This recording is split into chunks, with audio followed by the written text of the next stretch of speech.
김대호TV의 민법 및 법무사 시험 대비 위임에 대한 대법원 판례 및 법 규정을 정리해드립니다.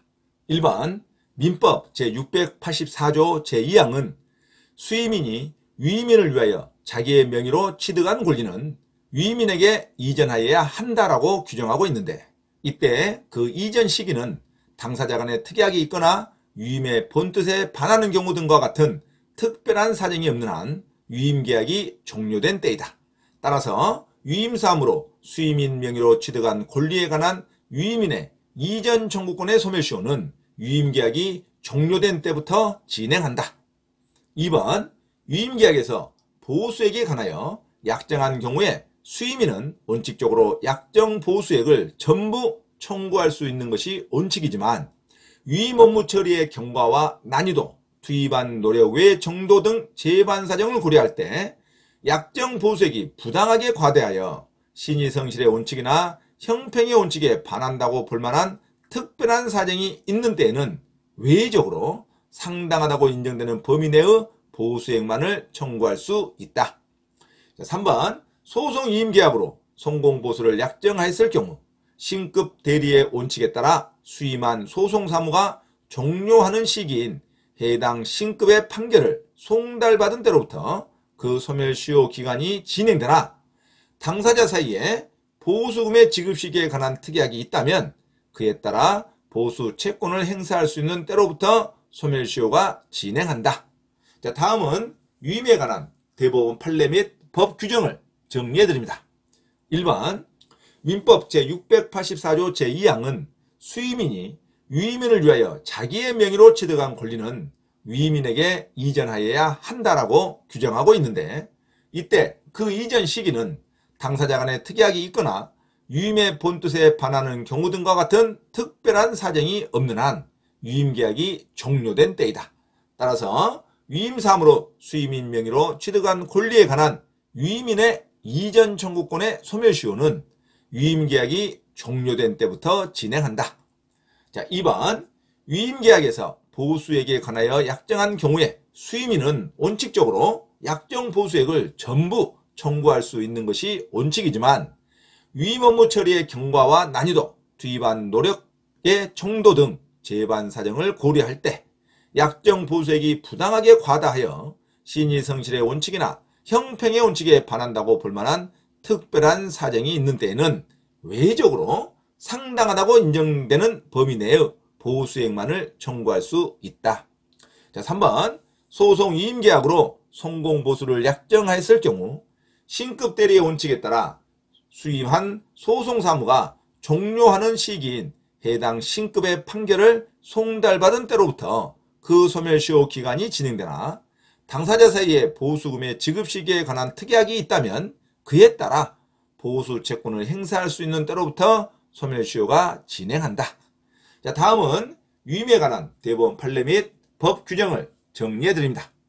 1번 민법 제684조 제2항은 수임인이 위임인을 위하여 자기의 명의로 취득한 권리는 위임인에게 이전하여야 한다라고 규정하고 있는데, 이때 그 이전 시기는 당사자 간에 특약이 있거나 위임의 본뜻에 반하는 경우 등과 같은 특별한 사정이 없는 한 위임계약이 종료된 때이다.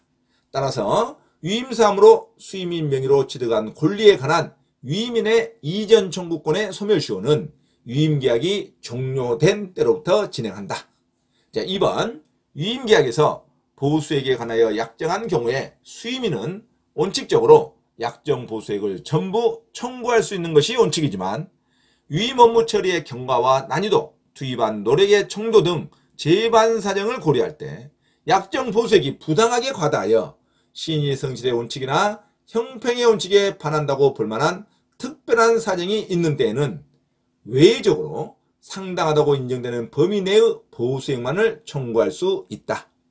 자, 3번 소송이임계약으로 성공보수를 약정하였을 경우 신급 대리의 원칙에 따라 수임한 소송사무가 종료하는 시기인 해당 신급의 판결을 송달받은 때로부터 그 소멸시효 기간이 진행되나, 당사자 사이에 보수금의 지급 시기에 관한 특약이 있다면 그에 따라 보수 채권을 행사할 수 있는 때로부터 소멸시효가 진행한다. 자, 다음은 위임에 관한 대법원 판례 및 법 규정을 정리해드립니다. 4번 위임계약의 각 당사자는 민법 제689조 제1항에 따라 특별한 이유 없이도 언제든지 위임계약을 해지할 수 있다.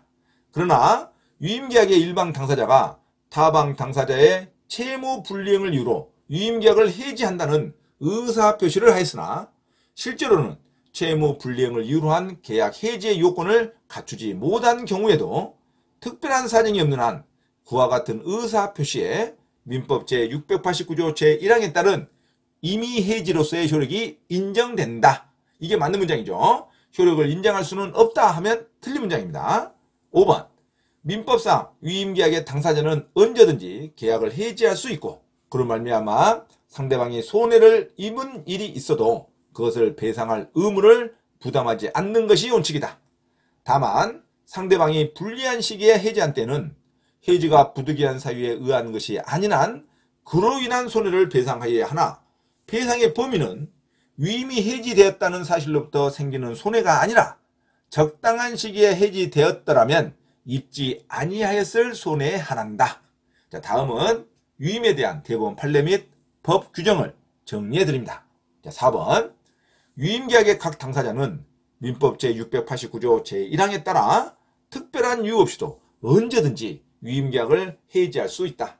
그러나 위임계약의 일반 당사자가 타방 당사자의 채무 불이행을 이유로 위임계약을 해지한다는 의사표시를 하였으나 실제로는 채무 불이행을 이유로 한 계약 해지의 요건을 갖추지 못한 경우에도 특별한 사정이 없는 한 그와 같은 의사표시에 민법 제689조 제1항에 따른 임의 해지로서의 효력이 인정된다가 맞는 문장입니다. 효력을 인정할 수 없다면 틀린 문장입니다. 5번 민법상 위임계약의 당사자는 언제든지 계약을 해지할 수 있고 그로 말미암아 상대방이 손해를 입는 일이 있어도 그것을 배상할 의무를 부담하지 않는 것이 원칙이다. 다만 상대방이 불리한 시기에 해지한 때는 해지가 부득이한 사유에 의한 것이 아니란 그로 인한 손해를 배상하여야 하나 배상의 범위는 위임이 해지되었다는 사실로부터 생기는 손해가 아니라 적당한 시기에 해지되었더라면 입지 아니하였을 손해에 한한다. 자, 다음은 위임에 관한 대법원 판례 및 법 조문을 정리해드립니다. 자, 4번 위임계약의 각 당사자는 민법 제689조 제1항에 따라 특별한 이유 없이도 언제든지 위임계약을 해지할 수 있다. 그러나 위임계약의 일반 당사자가 타방 당사자의 채무 불이행을 이유로 위임계약을 해지한다는 의사표시를 하였으나 실제로는 채무 불이행을 이유로 한 계약 해지의 요건을 갖추지 못한 경우에도 특별한 사정이 없는 한 그와 같은 의사표시에 민법 제689조 제1항에 따른 임의 해지로서의 효력이 인정된다가 맞는 문장입니다. 효력을 인정할 수 없다면 틀린 문장입니다. 5번 민법상 위임계약의 당사자는 언제든지 계약을 해지할 수 있고 그로 말미암아 상대방이 손해를 입는 일이 있어도 그것을 배상할 의무를 부담하지 않는 것이 원칙이다.